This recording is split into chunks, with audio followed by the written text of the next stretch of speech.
I'm Chief Veterinarian of the People for Animals Wildlife Hospital and the Conservation Center. So we celebrate the wildlife of Bangalore by rescuing them. So daily we get about 30 to 35 calls of urban wildlife being electrocuted or displaced. So our rescue team goes and rescues them.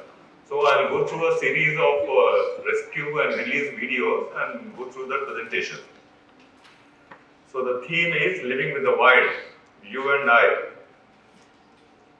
So the first, the peregrine falcon, this we rescued about 2 months ago. It had a, you can see the wing is down, so it had a fracture in the wing, the metacarpal fracture, which we repaired by using intramedullary pin. So 1.5 mm intramedullary pin.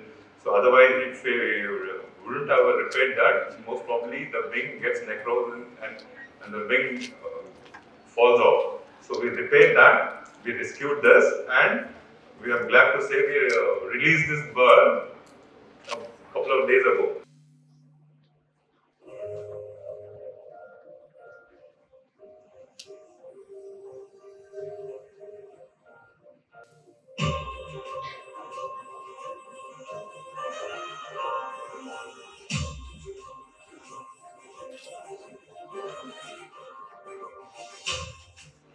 So like I told you, we get about 30 to 35 calls in a day, especially about wildlife. So about 10 to 15 of them concern the birds, the manja, they've been stuck in a height, and then about 7 to 8 about snakes. So there are a lot of snakes in Bangalore, especially with the unplanned urbanization happening, a lot of areas being cleared where it was previously the dwelling places of snakes. We get many calls telling, sir, the snake has come into our apartment. But this is actually the other way around. So we have gone into that apartment. So we have taken over these spaces. So we get lots of calls for them. So I'll just show you a video of how we rescue a typical snake, and then I'll clear some myths about the snakes.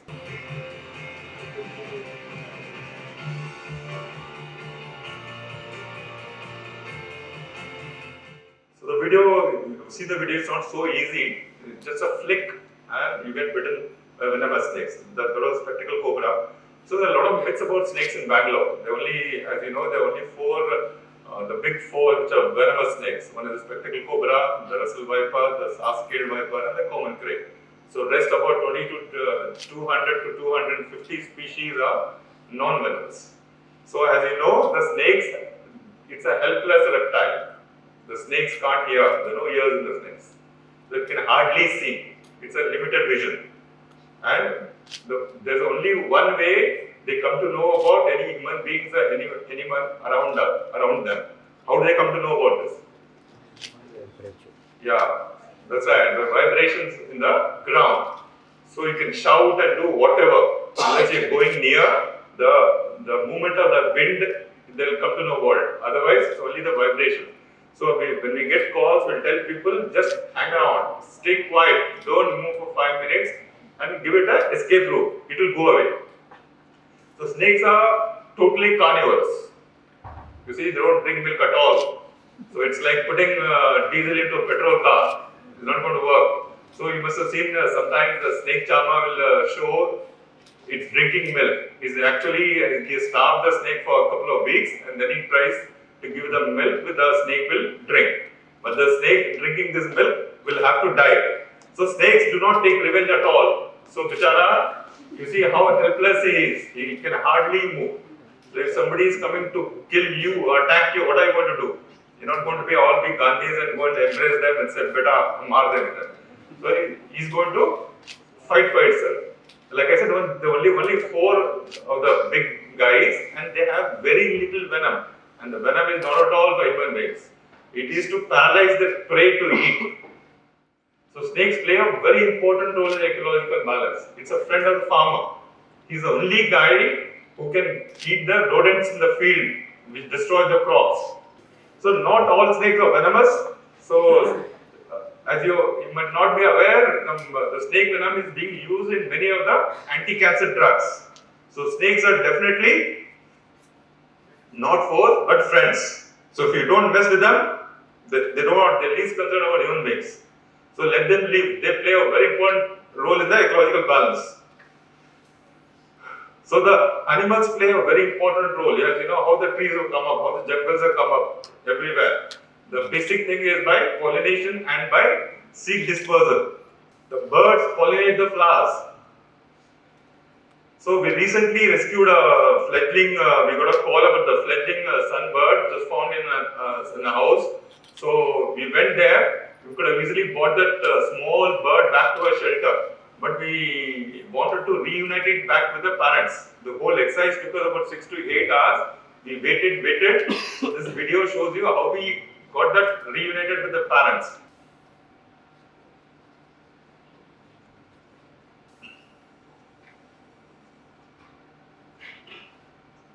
So getting a small bird back to its parents was such a happy ending for us. So far we have rescued around 34,000 animals in Bangalore, urban wildlife reserve. So it makes you amazed. The wildlife is not only in the jungles, it's in the city. Look at the varieties, 214 varieties of wildlife. So look at the figures, amazing. Look at the black kites, what people call the eagle, actually the black kite. Look at the spectacle cobra, almost 6,500. So we always do a data analysis of our rescues periodically to know what kind of animals were rescued, what was the reason it was rescued, and which area it was rescued. So if we can go to the area and educate the people, lessen the reasons for the rescue, so that the animal need not be rescued. We keep on analyzing the data to analyze how the rescues and reasons for rescues. So Bangalore, you know, how the population, how the displacement is happening, how it is expanding. So you know how many people, so some couple of months ago it was 1 crore and 20 lakhs, now it's 1 crore and 30 lakhs. So friends and family and pets who all live here. So this is part of not only we rescue the wildlife in Bangalore, we have a very vibrant environmental ecology education program, especially for the youth. We are targeting in the age group of 10 years to 20 years. So they are the one we are targeting. We are taking them as ambassadors to save the environment. We reach out to them. We have a very good outreach program. We have so far addressed around 4 lakh school students all over Bangalore, and we are increasing. So this is the age group which understands what's happening to climate change. So what is ecological balance and how each animal is useful in nature. So we go and address them, and they come to our shelter. We show them a very good audio video program of how difficult it is to rescue, how difficult it is to raise a wildlife, and how we release it back. And we show them live feeding, how a squirrel is being fed, how a bird is being fed, how a snake is being fed. So all these children or the youth who go through us, I'm very sure they're never going to harm an animal in their lives. So many people ask me, what is urban wildlife? It's actually the untamed animals that live in our city. And they ask me, sir, where is this wildlife? So this is where it lives, in the trees, the parks, the fields. So many people don't see them. So they are all around you. So what do we do? So we work to preserve the urban wildlife of Bangalore. So we have a robust rescue division with 5 helplines working almost round the clock. We have 5 ambulances, 4-wheeler ambulances and 7 2-wheeler ambulances looking at the traffic situation in Bangalore. And we have started a new node in Kelhanka now, so that a golden hour of an animal being injured, electrocuted is not lost, so we don't lose a life. So we follow these 4 steps in our rescue. So like I told you, we have a robust rescue division. So many a time we get snakes inside the apartments, we just rescue the snake. If the wildlife is okay, we immediately release it back in a similar habitat. We don't bring it to the shelter. Like the sunbird, we try to reunite with the parents. We are not happy bringing back the animal to a conservation center. If it can release immediately back, we immediately release it back. We don't want any imprinting of the human being on the wildlife. So, but many a time the young bird, fledgling has fallen away, somebody has cut a tree, the metro works so much going on, or it's trying to fly, or the animal is electrocuted, a disease, then it comes back to the conservation center where the recovery takes place from the veterinarians, the curators and the rehabilitators. and then we have to raise the animal. So many a time we get young monkey babies whose mothers have died due to electrocution. Electrocution is rampant in the monkeys, the bonnet macaques. There's a species of monkeys seen south of the country. So sometimes we get a 1-day-old monkey baby, sometimes 2 weeks, 3 weeks. They are actually like human beings. So we have to feed them milk every 2 hours. They get attached to you. They think the veterinarian or the rehabilitator is the mother. So then for 2 months we have to feed them milk and then slowly graduate them to vegetables and fruits, and we make a group of them, rehabilitate them and put them back into the jungle. So release them back into the jungle. So this is a rehabilitation process we keep on doing. And then finally the release, which gives us so much of happiness. So these are the 4 steps we follow. Then the famous story of the kite versus kite. So you find all those eagles in the sky, actually they are the black kites and the Brahmani kites.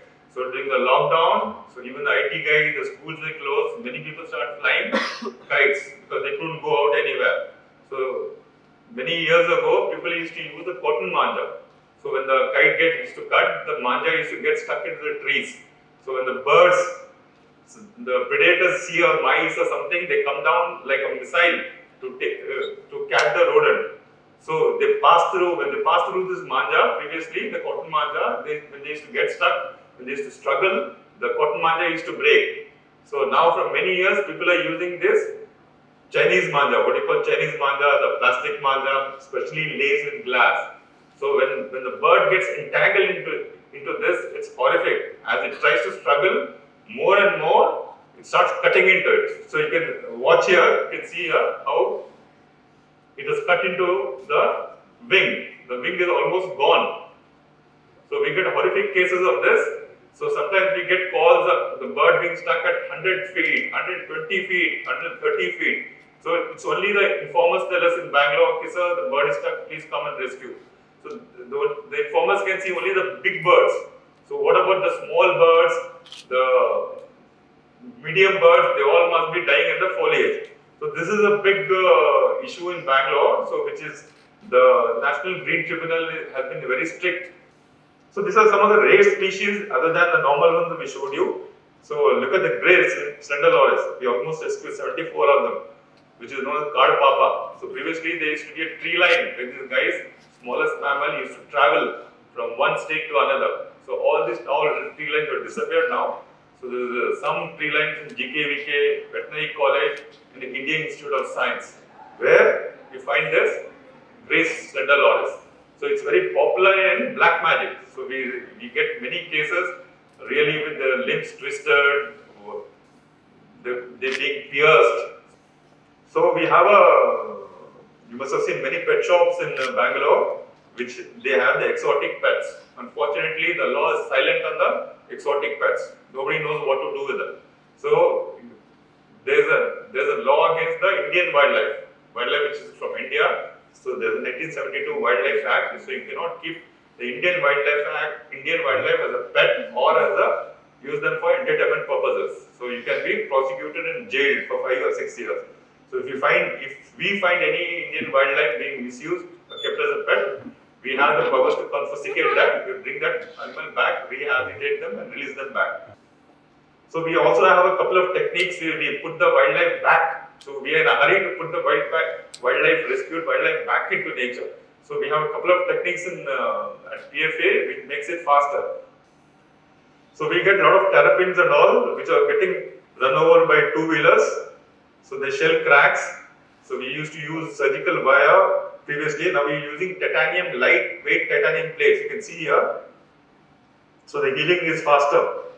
So for us at PFA, treatment is easy, but raising a small animal, a young animal, a fledgling and nestling to be released back into nature, it's a huge challenge. Like look at the squirrel, how are you feeding the squirrel? We have today around 65 squirrel kittens, small squirrel kittens with us. So we have to feed them with goat milk, egg yolk and honey mixture. So with the syringe you have to feed drop by drop and stimulate the alimentary tract. The same with the bird, with the hare. So we have so many animals. Rehabilitation is very challenging. So you got to have patience You have to sit with the squirrel, you have to sit with the monkey baby, you sit with the bird and feed it. So we have to keep periodically feeding them. So we need a lot of compassion and patience. So treatment is easy, but raising them, for them to be able to defend for themselves in the wild and releasing them back is a huge challenge.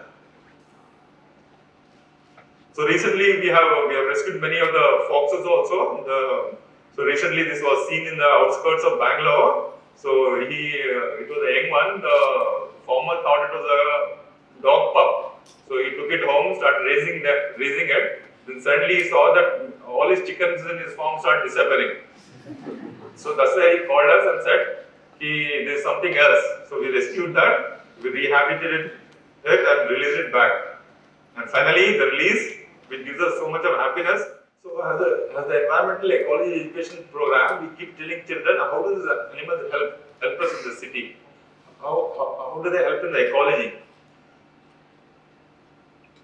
So we teach them what is the first step in growing plants. How all these jungles, all these trees have not come up by themselves. So the experiment was done on the same day, same time in Bangalore, 2 different places to see the temperature change. So look at that, phenomenal. So the top one, many of you guys must be familiar. Which is that area? Commercial street. So look at the difference in temperature. So look what the trees can do for you. So coming to what can you do?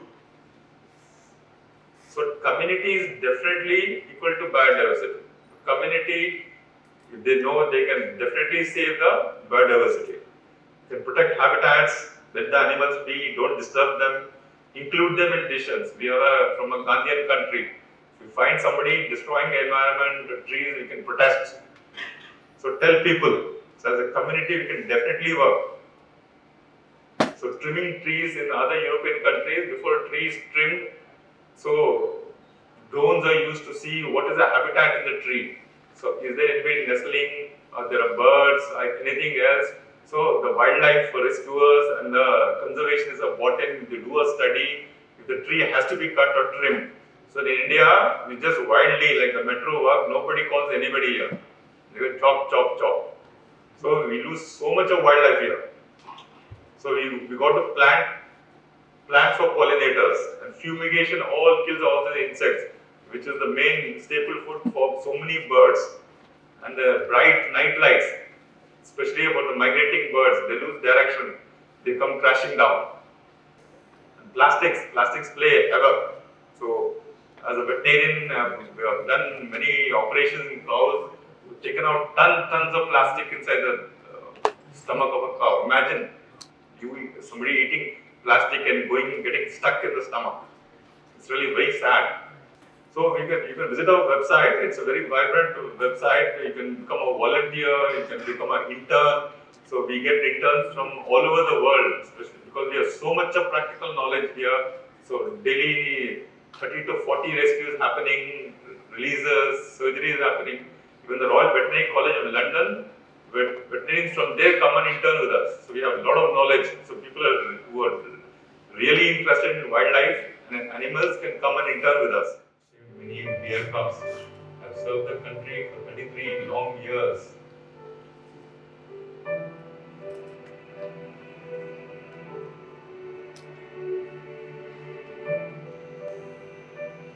Bangalore has been growing at a very high pace. The open spaces, the martial forests have been urbanized. So the nesting places for the birds, for the snakes have been finished. The greater joy for us is releasing the animal back into the wild. There is no joy compared to that. So we have been doing this for the last 21 years.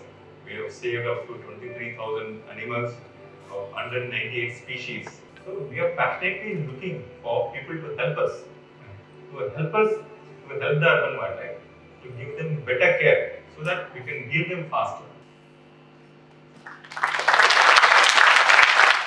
So one of the best places to save wildlife is not just in the wilderness, land and sea, but in the towns and cities.